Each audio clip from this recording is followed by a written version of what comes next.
तो अब ईरान के द्वारा इजराइल पर मिसाइल से भीषण हमले के बाद वेस्ट एशिया का माहौल एक बार फिर से गर्म हो चुका है। और इस बीच दुनिया भारत की ओर देख रही है, क्योंकि अभी तक कई देशों के बीच चल रहे युद्ध में जिस भारत का जिक्र भी नहीं होता था, वह भारत इस बार ईरान और इजराइल की जंग के बीच केंद्र में आ चुका है। और ईरान मदद के लिए भारत की गुहार लगा रहा है कि भारत किसी ना किसी तरीके से ईरान की मदद करे। आप दो ना जो ये छे। क्योंकि ईरान ने एक साथ 180 से भी ज्यादा मिसाइल से इजराइल पर एक साथ अटैक तो कर दिया है, लेकिन इसके बाद इजराइल भी शांत नहीं बैठने वाला और उन्होंने सीधा ईरान को धमकी दिया है कि वह इसके जवाबी हमले के लिए तैयार रहे।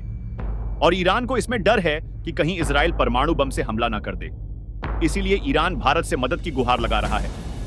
फिलहाल भारत ने कुछ मामलों में तो पहली बार ईरान और इजराइल को लेकर एडवाइजरी जारी की है, लेकिन दूसरी तरफ भारत के लिए भी एक नई मुसीबत खड़ी हो गई है, क्योंकि भारत की जो एनर्जी सिक्योरिटी है वह पूरी तरीके से खतरे में आ चुकी है। और तो और मिडिल ईस्ट में तनाव पैदा होने के कारण व्यापारिक रिश्ते में भारतीय कार्यबल के लिए बहुत बड़ा खतरा पैदा हो गया है।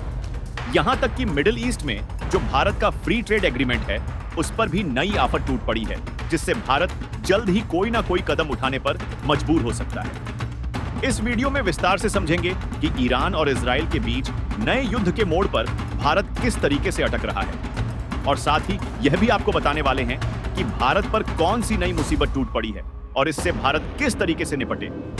लेकिन आगे बढ़ने से पहले इस वीडियो को एक लाइक करके चैनल को सब्सक्राइब जरूर कर लीजिए, क्योंकि यह आपके लिए 1 सेकंड का काम है, लेकिन इससे हमारी काफी बड़ी मदद होती है। दरअसल रशिया यूक्रेन का युद्ध तो एक तरफ चल ही रहा है, जिसे लगभग 3 साल पूरे होने को हैं। हालांकि भारत अपनी कूटनीति और जियोपॉलिटिक्स को अच्छे तरीके से इस्तेमाल करना जानता है, इसलिए ऐसे समय में भी जब दुनिया के बड़े बड़े देशों की अर्थव्यवस्था कमजोर होने लगी, तब भी भारत अपनी अर्थव्यवस्था मजबूत तरीके से कंट्रोल किए हुए है।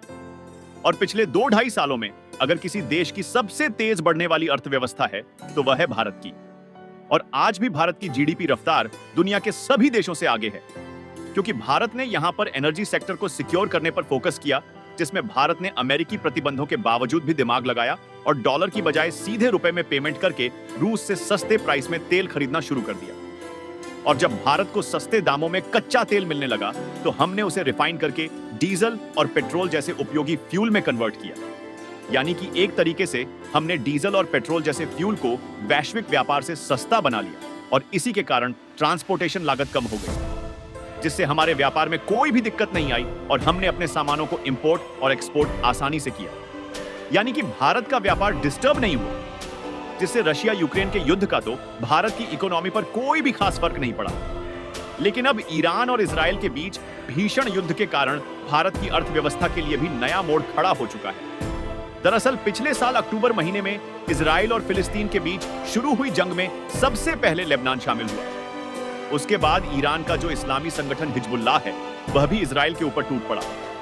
हिजबुल्लाह में जो लड़के हैं वह ईरान के ही लोग हैं, लेकिन इसका जो मुख्यालय है वह लेबनान में है, और लेबनान से हिजबुल्लाह और इजराइल के बीच जंग चल रही थी। लेकिन पिछले दिनों जिस तरीके से इजराइल ने पेजर अटैक और वॉकी टॉकी अटैक में एक साथ हिजबुल्लाह के लोगों को खुफिया तरीके से एक साथ उड़ाया, उसमें हिजबुल्लाह के जो चीफ थे उनकी भी मौत हो गई। और साथ ही इसमें इजराइल ने हैकिंग ट्रिक्स का इस्तेमाल करके एक साथ पेजर और कुछ दिन बाद वॉकी टॉकी को ब्लास्ट किया। यानी कि इजराइल ने जब इस तरीके से ईरान पर कयास लगाए, तो इसके बाद ईरान फुल पावर में आ गया। और पिछले दिन 2 अक्टूबर को अचानक 180 से भी ज्यादा बैलिस्टिक मिसाइल से इजराइल पर एक साथ अटैक कर दिया। इसे समझने के लिए सबसे पहले आप इस मैप पर नजर डालिए। यह है हमारा भारत, और समुद्री रास्ते उत्तरी पश्चिमी दिशा में है। यहां मौजूद है ईरान। उसके बाद आप इस दूसरे वाले मैप पर नजर डालिए। ये जो राइट साइड में रेड कलर वाला पार्ट दिख रहा है, यह है ईरान, और लेफ्ट साइड में जो छोटा सा रेड कलर वाला एरिया है, यही है इजराइल। यहां पर लेबनान और गाजा को भी आप येलो कलर में देख सकते हैं। यानी कि ईरान ने पिछले दिन जब एक साथ 180 मिसाइल को यहां से इजराइल के लिए छोड़ा, तो वह मिसाइल इराक के ऊपर से होती हुई इजराइल तक पहुंची, जिसमें से कुछ मिसाइल जॉर्डन वाले इलाके में ही फायर हो गई। फिर भी लगभग 90% मिसाइल इजराइल के सटीक टारगेट पर पहुंची। फिलहाल उनमें से भी एयर डिफेंस सिस्टम ने कई मिसाइल्स को डिस्ट्रॉय कर दिया, लेकिन उसके बावजूद भी कई मिसाइल सीधा इजराइल पहुंच गई, जिसे आप वीडियो फुटेज में साफ साफ देख सकते हैं। आपको बता दें कि मैप में इजराइल भले ही छोटा सा देश दिख रहा है, लेकिन इसके पास डिफेंस हथियारों की कोई कमी नहीं है। इसीलिए अब इजराइल ने पलटवार के लिए जिस तरीके से ईरान को धमकी दिया, उससे इन्हें डर लग रहा है कि कहीं इजराइल ईरान पर परमाणु बम से अटैक ना कर दे। और यहीं पर बीच में आता है भारत, क्योंकि ईरान को इजराइल से डर लग रहा है तो भारत से मदद की गुहार लगा रहे हैं। ऐसा इसलिए क्योंकि इजराइल के साथ भी भारत के रिलेशन काफी अच्छे हैं और ईरान के साथ भी। यानी कि भारत ही एक ऐसा देश है जो कि दोनों देशों के बीच युद्ध शांति की बात कर सकता है। लेकिन यह उतना भी आसान नहीं है।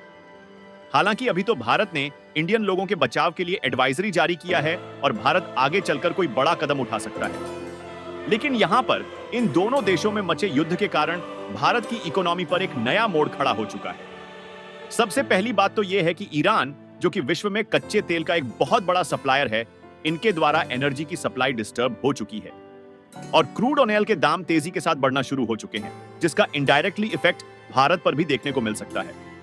और हमारे लिए दूसरी सबसे बड़ी बात यह है कि भारत का जो व्यापार है वह यूरोप से लेकर सभी मिडिल ईस्ट देशों में होता है। यानी कि इन देशों में हम अपने सामान को इंपोर्ट और एक्सपोर्ट करते हैं, जिनमें से ज्यादातर समुद्री रास्ते शिपिंग ट्रांसपोर्टेशन का उपयोग किया जाता है। लेकिन अब इस तनाव के कारण हूथ विद्रोहियों के द्वारा जहाजों पर अटैक होने का खतरा बढ़ गया है। इसके अलावा यूरोपीय देशों के लिए हम लोग इस्तेमाल कर रहे हैं international north south transportation corridor, और यह रास्ता भी ईरान और अजरबैजान से होते हुए रूस तक पहुंचता है, जिसके कारण ईरान की इन्वॉल्वमेंट होने से यह रूट भी कहीं ना कहीं डिस्टर्ब हो चुका है। यानी कि दोनों देशों के बीच माहौल ठंडा नहीं होता तो ट्रेड रूट डिस्टर्ब होने से दूसरे देशों में भारत का व्यापार कमजोर हो जाएगा, जिससे इसका ज्यादातर असर भारत की इकोनॉमी पर भी देखने को मिलेगा और कुछ आइटम्स भी महंगे हो सकते हैं।